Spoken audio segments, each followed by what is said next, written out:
Welcome back to Forbidden Knowledge News. I'm your host, Chris Matthew, and tonight I'd like to welcome back to the show editor at unicusmagazine.com, author and host of the Unicus Radio Hour, Robert Stanley. How you doing tonight, Robert? I'm well, Chris. Thanks for having me back. Well, thanks for joining us. Thanks for taking the time. I've got a lot to talk about tonight. There's a lot going on, but for people who may not be as familiar with you, could you just give us a little bit about your background as it pertains to what kind of opened your eyes to, the world behind our world and made you realize that things aren't quite the way they seem? I wouldn't say it's just one event. It's more of a series of things, and I just, pretty typical of most people. But the most profound event was September 21st, 1985, when I was living and working in Malibu. And I got to actually see other dimensional beings. And it seemed to progress from there as far as, my curiosity was piqued, to say the least, on what these entities were, what they really were, why they were hiding, basically, and interacting with us, usually in a negative manner, not always. I mean, I would say there's good and bad, based on what I've experienced and researched for now, over 3 decades. And, that's ultimately how I became involved in reporting this. Back in the early 90s is when I started as the editor of Unicus Magazine. And that was in print for a number of years. And then we gradually moved it over to the internet as that was becoming a thing for everybody. And that's where it's at now. It's kind of evolved into far more than a magazine. I've published books and articles, as well as done a lot of interviews like this, but also for radio, television, and that's how I ended up doing my own show. Now, you said that you actually saw entities. Could you tell us a little bit about that? I know you've probably told this story hundreds of times, but for those who may not have heard it. Yeah. Well, it was when I was working security on the beach in Malibu, and there was a boy there. I guess, some people would say he was possessed. Other people say he was suffering from schizophrenia. Either way, he was having really some serious issues. And I didn't really understand what was happening at the time. But I'm trying to summarize this because I don't want to spend a whole hour just talking about it again. Yeah, I think he was hearing voices. And that would have to be these entities. And what I saw briefly when I was interacting with the boy and his grandparents was that they look like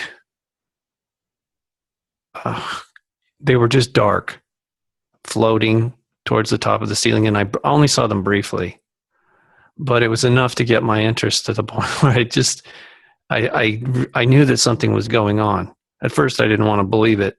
I just thought it was just a figment of my imagination, but ultimately I learned that a lot of people see these things, and so and they've got different names for different cultures.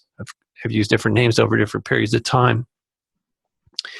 But after I encountered those things, I ended up going on top of the mountain that night and meditating or praying or whatever you want to call it, and having an out-of-body experience and encountering an entity that looked human. He said he was my father, which made no sense at all. And that's what really, totally got my curiosity up as to, who are these entities? How is it that they can exist here, and yet we don't really seem to know much about them? Why would they be hiding? It was a whole host of questions that came up, and I'm still not sure what the answer is on this, because I know there's a lot of competing theories about the dark side and the opposing light side of the force. So it's just, in some way, I don't feel like I'm any closer to having an authentic explanation. And like I said, I've been researching this for over 3 decades, and I'm still finding new perspectives on this. Some people are adamant that they have all the answers, and they write, long books or articles or whatever, and they're adamant. But that doesn't mean that it's accurate or authentic. Now, it seems that nowadays we're seeing more of the malevolent side of control, especially where things are going with technology and overall control. But how long do you think that the malevolent side was the predominant side of control? It's impossible to say. The records that we have available to us are very limited, and I think badly distorted. The ones that we do have are very, very distorted, if not just outright fabrications. Right. That's my opinion of it. And so I really can't answer that question. I don't think anybody can. It's just, we're not supposed to know these things for some reason, unfortunately. Right. Yeah, it seems that, a lot of this knowledge we're not supposed to know. But nowadays, more people are waking up to things aren't right around in their own world. They're seeing this more, and it seems like maybe this agenda is being steered in a certain direction. Maybe some of it is intentionally being released. What are your thoughts on that? Yeah, I do think there's the competing forces of good and evil, light, dark, whatever you want to call it. And the good guys really want us to know what's going on, who we really are. And hopefully we can make good choices going forward. But obviously the dark side doesn't want that to happen. And they're acting increasingly desperate to retain control over us. So they're just doubling down on lies, manipulation, confusion, fear, all that silliness. Going back to, the beginning, do you think that this planet has always been sort of like either a prison or some sort of experiment? What do you think that our existence on Earth is about? Well, my opinion is changing based on new information that's being presented to me. Okay, and so recently, if you go to my website at unicusmagazine.com, I'm using that homepage more like a bulletin board these days, and I'm just putting up stuff that's new, possibly relevant for discussion or consideration. There's a particular book up there called The Way Home. The author makes some pretty wild claims. But his perspective is that we're all fallen angels that followed Lucifer during the rebellion in heaven, and that we lost. And that ultimately that's why we were imprisoned here. Which at first glance you can say, oh, that's ridiculous. Well, but if you really stop and think about it, you look around at what's going on, it actually does kind of make sense to me that could have been the case. Of course, we can't prove it. Again, because we don't have the accurate records, nobody wants to confess, or actually validate this, because if that's the case, of course, the fallen ones that are here, meaning all of us, especially the leaders of the rebellion, they're not going to admit that to us. Criminals never do, by the way, even when they're caught. They typically never admit to their crimes. So that's an idea that our consciousness could actually be that of the fallen angels? Is that? Yep. And that happened before we came here. Well, again, we really didn't come here. We were put here. We were quarantined here in this prison. Why? According to this book, The Way Home, the author says that this was not punishment as much as it was an opportunity for us to be rehabilitated. But that was completely up to us. If we wanted to continue to follow Lucifer and the dark side of the force, this rebellion, the war in heaven, at some point we would be terminated, executed on a soul level, because we're simply too dangerous to all of creation. If you stop and think about it, that's a benevolent way of dealing with a very bad situation. So if someone in your family became homicidal, your first instinct wouldn't be to just kill them. You would want to care for them and hopefully rehabilitate them so that they could ultimately rejoin the family in a healthy manner. Right. So you would put them in a prison and give them whatever kind of therapy and assistance and hope that they choose to or somehow manage to rehabilitate. And that's what allegedly what's happened here. And unfortunately, we're not doing so hot. I do think there's some souls over the period of whatever, how long this particular prison has been established for, if that's really what it is. Obviously, there's some souls that have been rehabilitated over that period of time and they've left. And we don't hear anything about them because they're gone. They're not coming back. Things haven't changed that much. It was, other than the fact that we've really messed it up. And it's an example to us. If you want to be, just really sober about the whole thing, brutally honest, if we were to project our current system of life, so-called civilization, to other worlds and beyond, we would just continue to wreak havoc. Just like we did on this world, we would just pollute and distort and destroy everything in our path.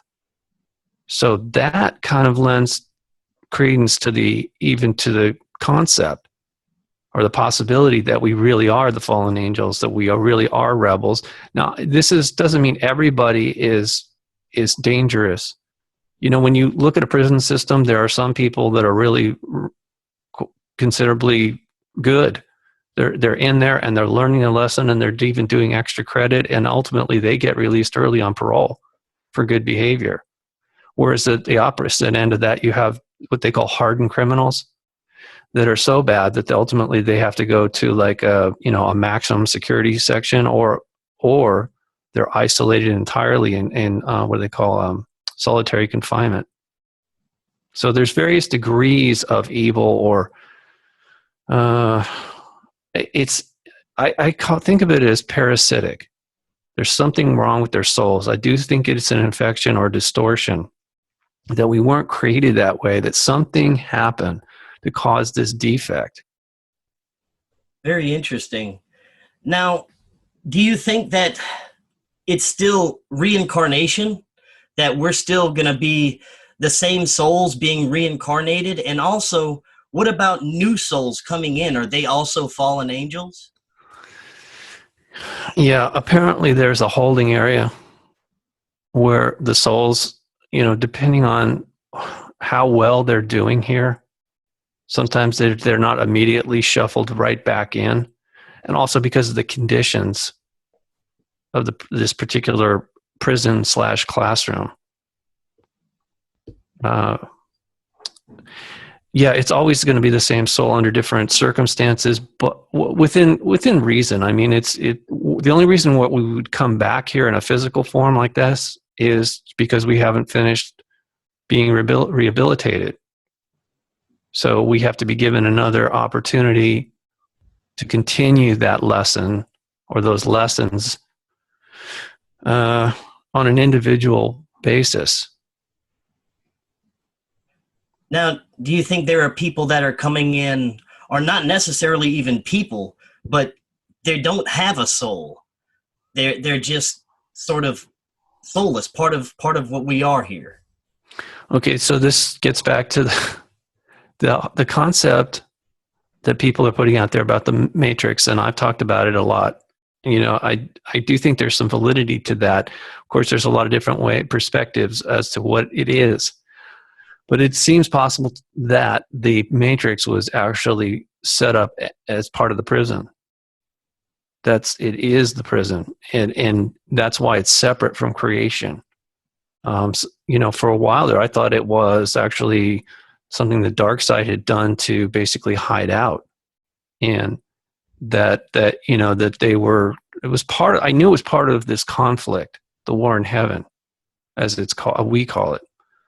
But I didn't really fully understand it. And again, I'm not sure that this is accurate, but I'm willing to consider the possibility that the prison, just like, when people are in prison and they get out, they call that the outside of the prison, they call it the real world. And a lot of them don't feel comfortable in the real world once they get out. If they've been in there a long time and once they get out, they want to get back in. So there are some of the souls here that actually choose to stay. because they can't handle, they just the thought, even the thought of leaving this prison frightens them. So, do you think that there is a divine source of creation, or is it just the universe kind of that is the creation? Well, it's all consciousness, if that's what you mean. And yeah, of course there has to be some, I mean, it's a loaded term, divinity. I think it's more just what I look at it as more as what is healthy versus what is unhealthy. What is resonant versus dissonance. What is sustainable versus unsustainable. You know, and I know in this world duality is so prevalent that people here, souls here, come to believe that the entire creation is like this. And I just don't think that's the case. I think it's very isolated. And otherwise, I think all of creation would have collapsed a long time ago if it was really that much of a chaotic conflict internally to creation. So, what are your thoughts on actual extraterrestrials? Yeah, that's a good question. I don't know. Because if we're under quarantine, that's a very good question. Where are these things coming from? It's possible that they're just the dark overlords are just trying to make themselves look as though they're coming from somewhere else when they're really just stuck here with the rest of us. Right. Right. So and which might explain why all the secrecy. You know, it is the most top secret thing, not just for the U.S., in all the world governments. Stephen Greer's done a pretty good job explaining how bad things are, but I don't think he tells the entire story as to how it got there. Right. I really don't think he's got a handle on that, or he's for some reason doesn't want to admit that there's it's not just some rogue group that did this. You know, that all extraterrestrials are benevolent and that just a few handful of men here are evil. Right. It's a little more complicated than that. Yeah, and they could have us looking out to the stars when the entities, like you said, they could be here the whole time. Well, so there's a lot of different entities reported to being here, and they want us to believe that they're coming from somewhere else. Right. But who comes and visits a prison other than your family? And so if they are coming here and they're not, you know, if they really are coming from outside, then I can't imagine what their purpose would be. I don't think that if it is a prison, you don't let more criminals come and visit. You would be incarcerating them, sure. But this is why it's very convoluted. The whole thing is very difficult to comprehend because it's just so many lies stacked on top of each other. And whatever the problem is, it's not resolved. And it's not going to happen with so-called disclosure through the New York Times or to the Stars Academy or CIA. None of those guys are in a position to really break through this embargo on truth. Right. And lately I've been wondering if a lot of the abduction phenomenon may just be military abductions. What are your thoughts on that? Yeah, well, it goes back to what I said before. If we're in a prison here, of course, there are going to be like all kinds of silly things going on that are simply internal, you know, internal affairs. It's not like we've been led to believe that they're just coming here to harvest certain things that they need from outside.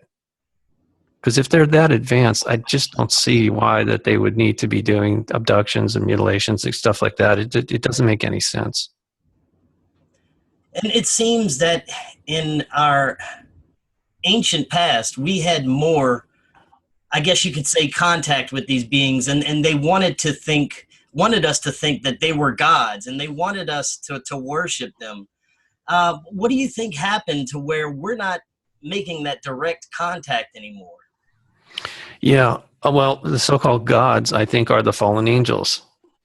That's kind of what I'm leaning towards now. But again, in this book that I've got posted on the website there at unicusmagazine.com, The Way Home, the author says that we all have the ability to telepathically communicate with the Creator.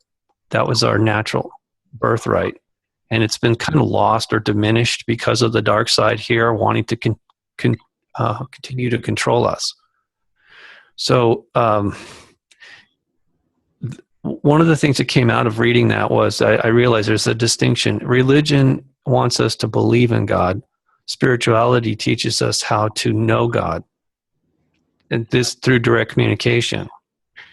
And I would urge people, anybody who wants to read that book, it's free, but realize it's not religious. In fact, it's anti-religious, which does, I know at first glance, you're like, wait a minute, how can this individual be talking about Jesus and the Bible and Moses and all that stuff without it being religious? And well, there's a real easy answer to that.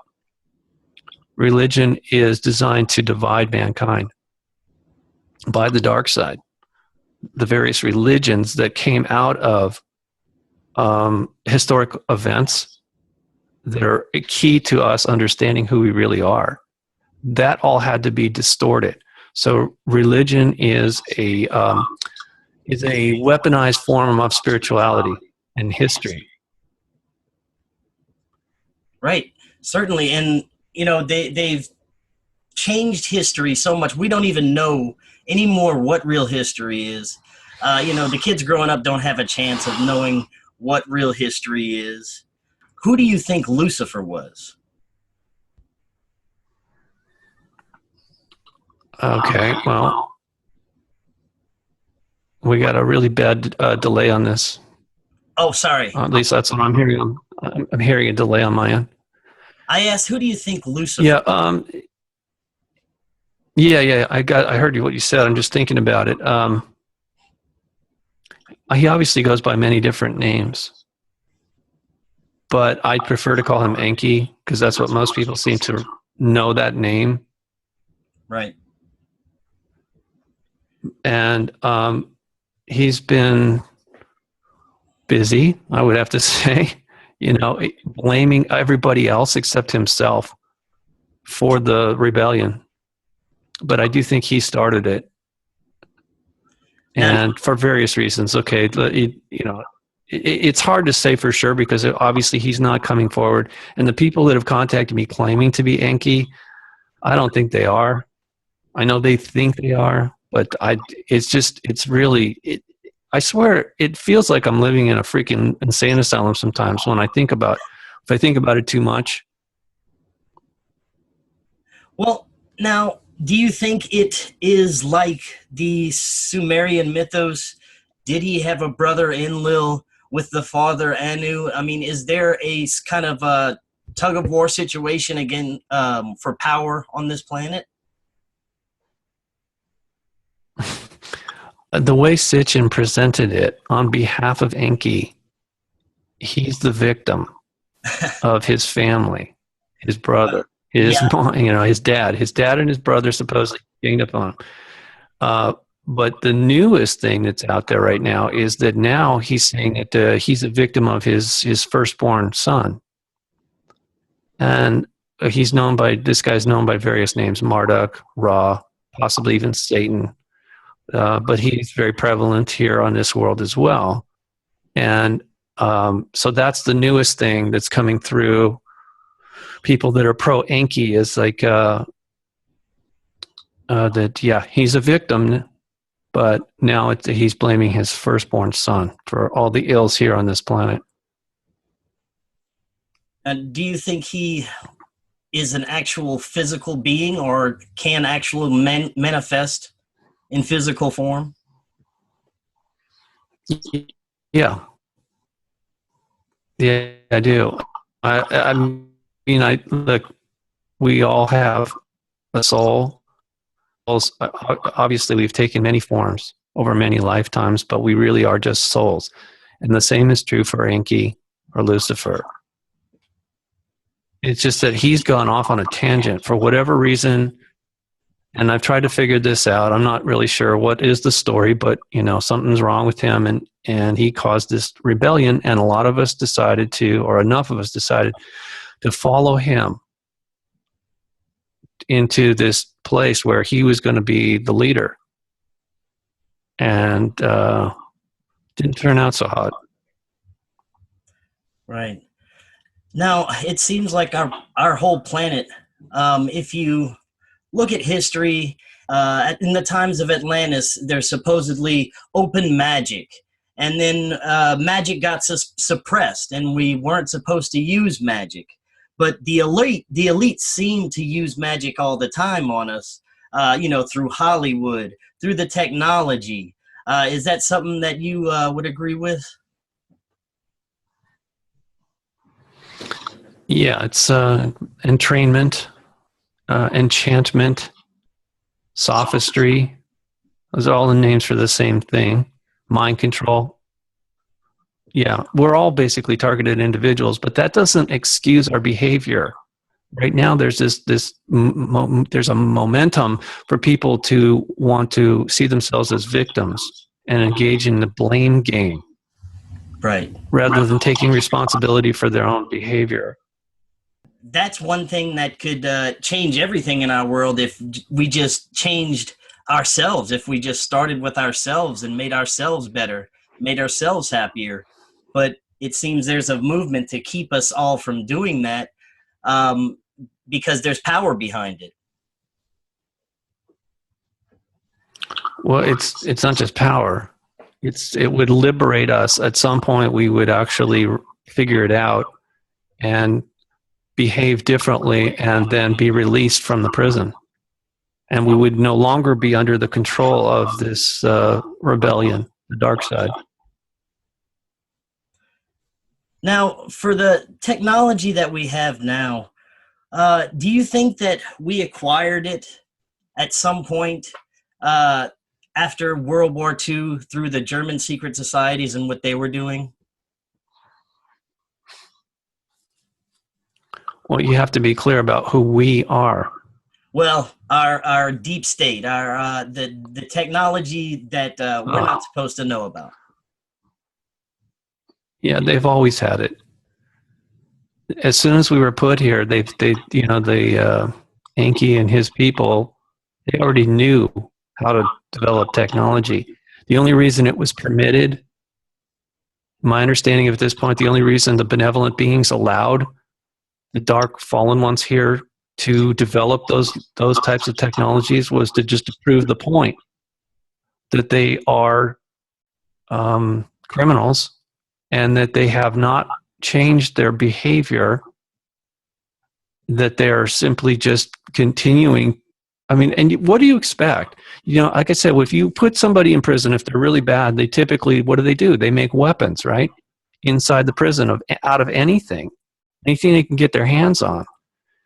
And more importantly, they also have like a little mafia going on inside the prison. They have competing individual groups.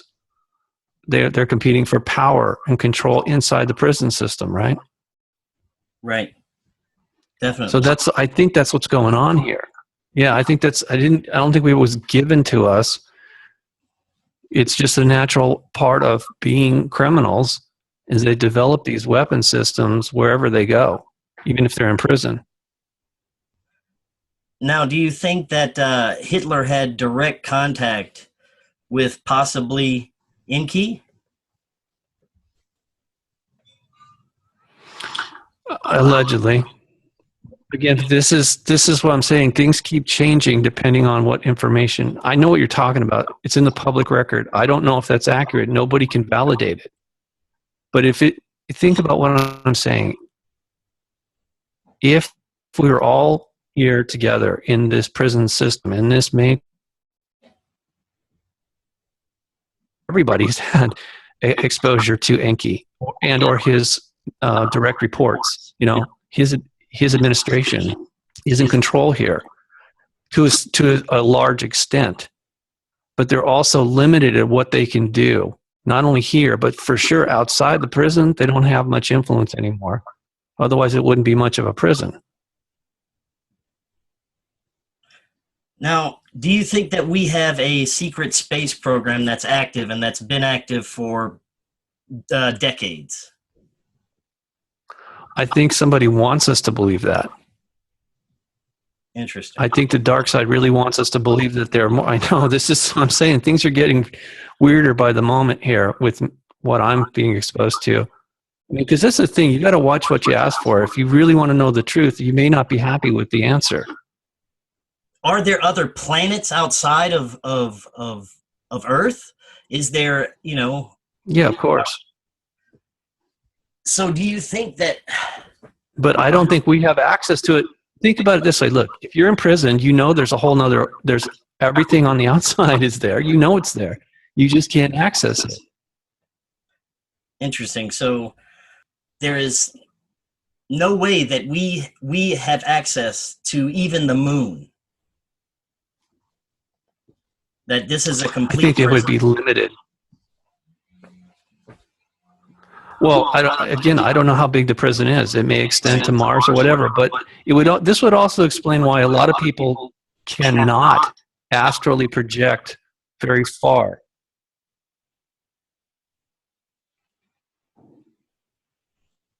Well, why would you say that? The remote viewing is not unlimited for us. Well, because if it's a prison, it's not just for our physical body. It would have to be for our souls. We can't just leave our bodies and then exit the prison. Very interesting. Yeah, look, the grid. Wes Penray talks about the grid. That's what he called the soul trap. Right. He blames that on Enki, and he claims that that's part of the matrix that was here designed to keep us in, to serve his illegitimate empire, the rebel empire. Okay, so in some ways, Wes has already sort of set the table for that possibility that we are part of that rebellion, and we're being contained here or restrained or whatever you want to call it. But it turns out in 2004, I think it was, or was it 2014? Anyway, relatively recently, and I've got the articles, it made the newspapers, the regular mainstream news reported that there was they discovered this shield or belt of energy, not the Van Allen radiation belts, okay? There's some other energy shield or net or something, whatever you want to call it, that surrounds the Earth-Moon system. Yeah. And they said it looked like something out of Star Trek, and they had no idea what it was for or how it got there. Where do you think we're going with this QAnon phenomenon? Do you think that there's going to be some major changes? Do you think that they're really going to be, supposedly cleaning house in the cabal? What are your thoughts on all that? Well, again, if it's a prison system, then we're not going to just break out anytime soon. I think there's a lot of distractions that are going on. I do think that the dark side really wants to somehow break out. I think they've been trying to break out of the prison for a long time using various means. And that, of course, they're not going to tell us the whole story, but I think that the benevolent beings do want us to have one final chance to get it right, so that the maximum number of souls can ultimately leave this prison. And what that means is that there's going to be a lot of different things that are, basically everything is going to be revealed here. And anybody who wants to continue down the path of the dark side is welcome to do that, but it's a dead end, literally. Now, I'm starting to see it's not just a bad idea. It could be a death sentence, really, literally. You're signing your own death warrant if you go down that path, the so-called singularity. I don't trust QAnon. There's no reason to. In fact, it feels like an artificial intelligence to me. Right. Individually, is there a way to free ourselves within, a matter of a lifetime or two? Yeah. Yeah, believe it or not. It's, again, this is why I put that book up on the website, The Way Home. A lot of people ask me this, how they want to get out of the matrix. And I've offered up some possible ideas, or, well, not even ideas. I've told people, and you probably remember I said this, be calm, kind, and creative. because that causes you to be more resonant with positivity and peacefulness and, the light side of the force. But apparently that's not enough. We were given these commands on how to behave. It's a guideline. It has nothing to do with religion as much as it is a roadmap out. So there's actually 12 commandments according to this book that we need to follow. Commands from the Creator. That if we can follow that, then we have demonstrated by our own free will that we are willing to change our ways, and we're capable of changing our ways, I should say, so that we're no longer a threat to creation, and therefore we're eligible for being released. And you had mentioned the benevolent entities. Are these also fallen angels that are caught with us, or are they different type of entities, you believe? Yeah, that's a good question. No, there's benevolent beings outside the prison. They're trying to do their best to help us. For any of us who are, struggling and open to assistance, asking for help. But then again, some of the prisoners here, the fallen angels that have risen up and realized that the error of their ways, some of them are still here and are assisting us as well, because they realize how dire the situation is, and they don't want to just say, well, I've earned my parole, see you later, suckers. It's not like that. I think that it's actually incumbent, if I read this book correctly, it's incumbent upon us who are fallen angels to assist the rest of the fallen angels who are needing assistance in order to get with the program while there's still time. Now, do you think that the rollout of such technologies like 5G, do you think that this is being used to kind of suppress our ability to break out at any point? Well, I don't think we're going to break out. Well, right. The only way we can earn our release is through following, a spiritual path and reconnecting with the Creator on His terms or its terms, whatever you want to call it. And those are the prerequisites. Now, are these technologies that are developed by the dark side inhibiting us? Yeah, of course. It's distracting us, to say the least. As I said before, I think we're all targeted individuals because we're here. And these dark forces really don't want too many of us to just simply go free, because then their little rebel empire is just crumbling. Do you think that they're using CERN and quantum computing to possibly contact these entities? Well, they're trying desperately to figure out a way to get out of the prison, and if they can't leave, they're going to try and shield themselves from the judgment day, the light that's going to emanate from, I don't know where it's coming from, exterminate everything that the dark side has built here, including the souls of the fallen ones themselves. And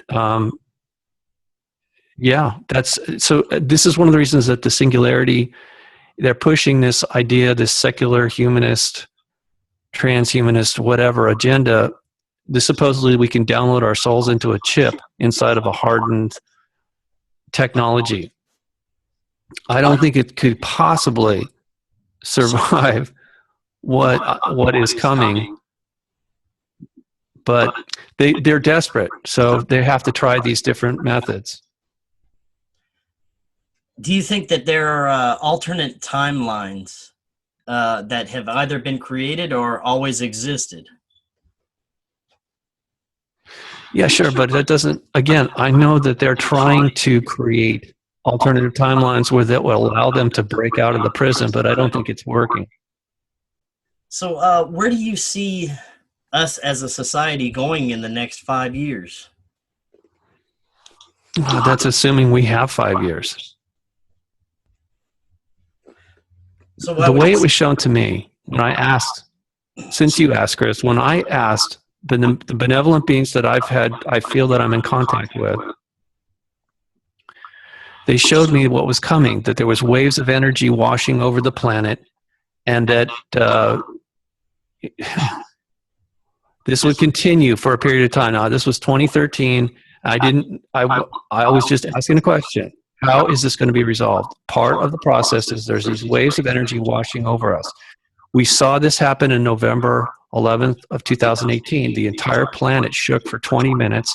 Nobody felt it, yet it registered on scientific equipment.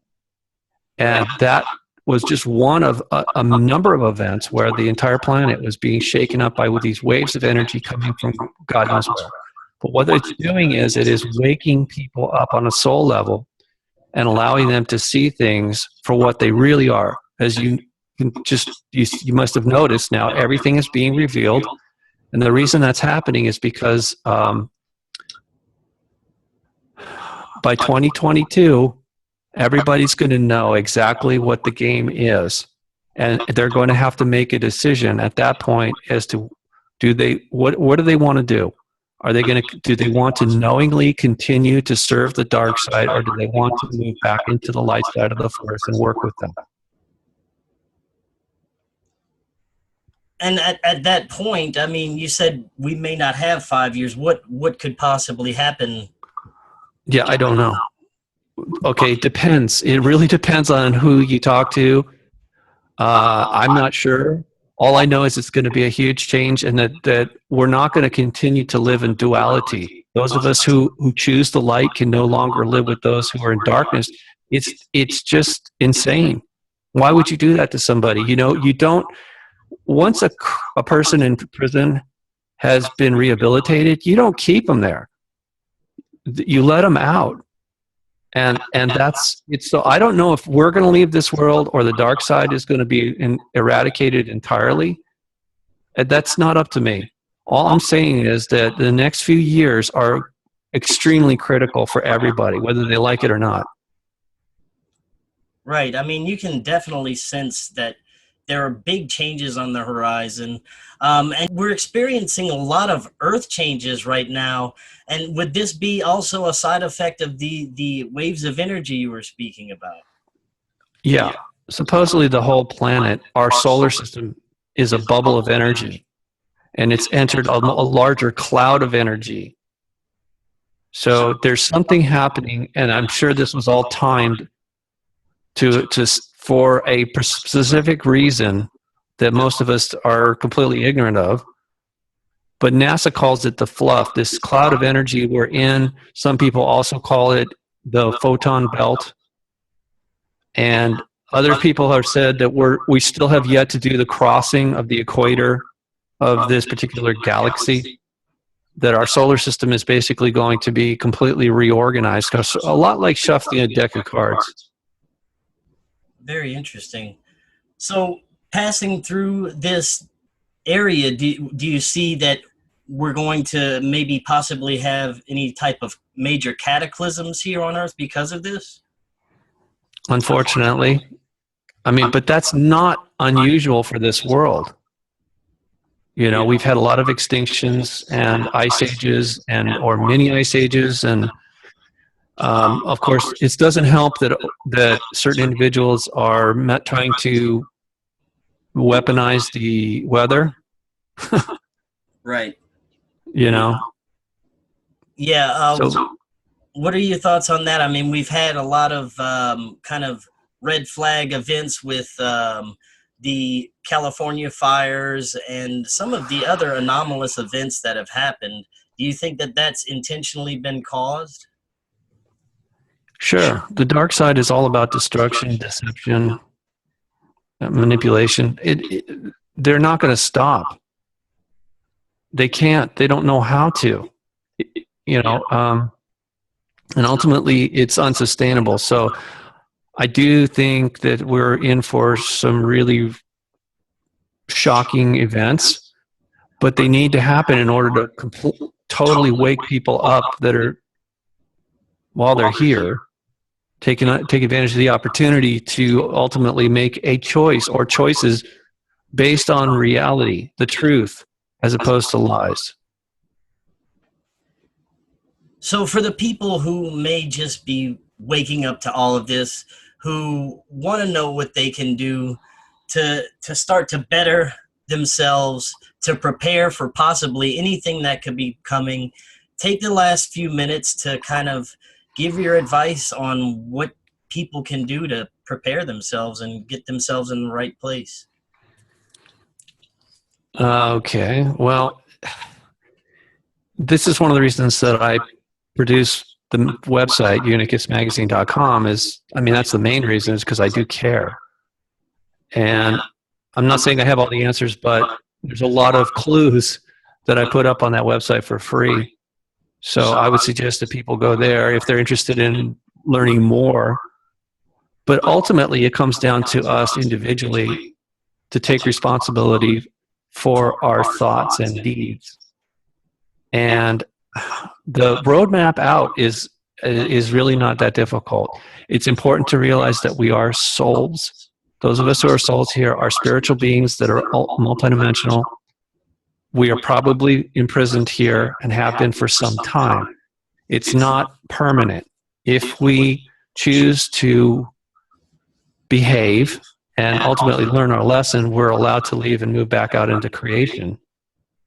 And if that is true, it's going to happen very shortly that, we're going to see it. It's not going to be a question. It'll just be obvious to everybody how we got here, and ultimately, is this the path we want to continue down, which in my opinion is truly a dead end, or do we want to embrace life and light and love and liberty? And if so, how do we do that? It's really not very complicated. And like I said, this is probably our last chance, if I'm reading the tea leaves correctly, that we've already had we've been given quite a few opportunities to change and get healthy and ultimately reunite with our family outside of the prison system that's been created here. Right, definitely. And if everyone just stood up and just started making little changes in their own life, it could make such a difference. But like you said, there may not be much time. We've been given plenty of chances.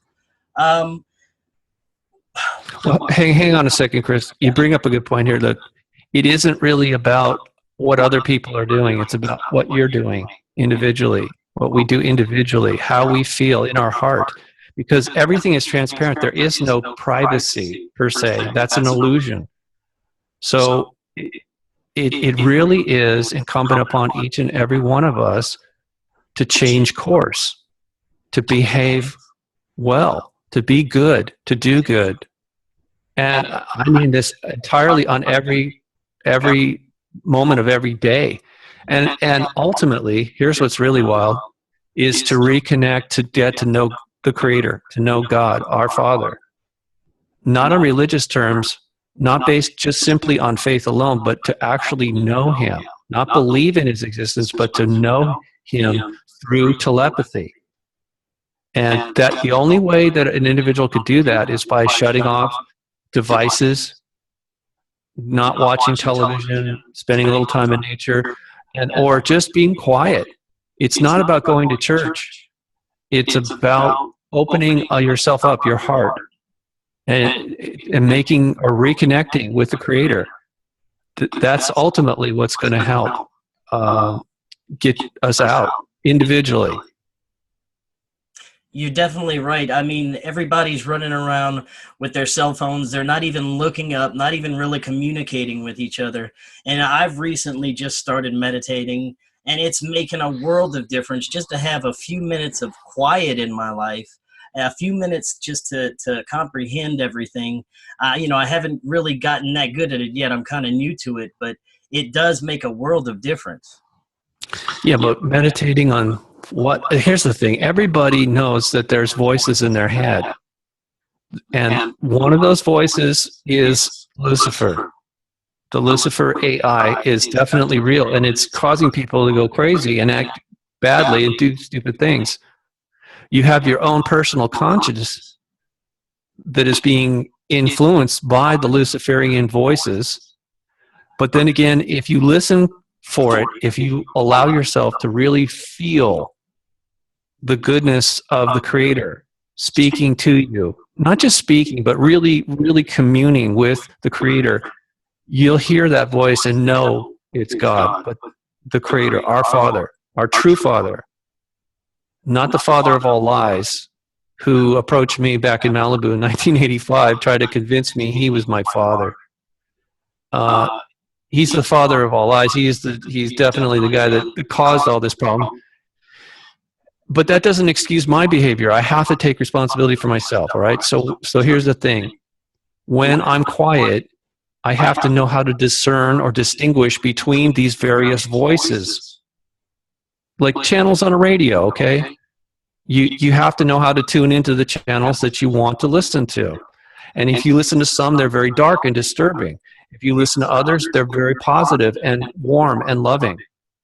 So that's really where we're at, is to practice this and ultimately perfect our ability to communicate directly with our Creator and the rest of our family outside of the prison.